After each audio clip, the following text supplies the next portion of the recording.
Hello guys! Today I've got the NAVEE GT3 Max and I'm going to show you how to use the bell.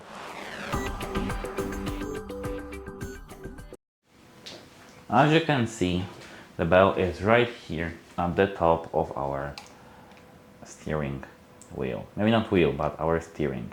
It's right here. And actually, to use it, you need to push it like this, and that's it. That's all you need to do actually to ring a bell. But there are rules actually in every single place you probably are going to be in about ringing the bells and many other things like this. So now let's talk about it because it's actually very important.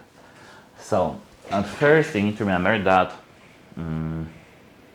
that is designed for urban commuting and close range alerts, not loud traffic level warning.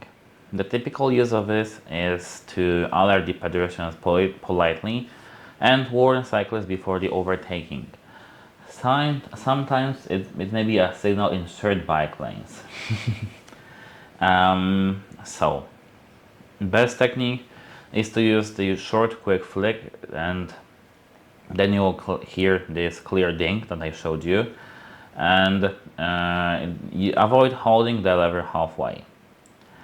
The scooter also has electronic beeps such as buzzer for turn signals, warning or system notifications, and the manual specifically notes that when turn indicators are active, the buzzer will respond at the same time and the same frequency.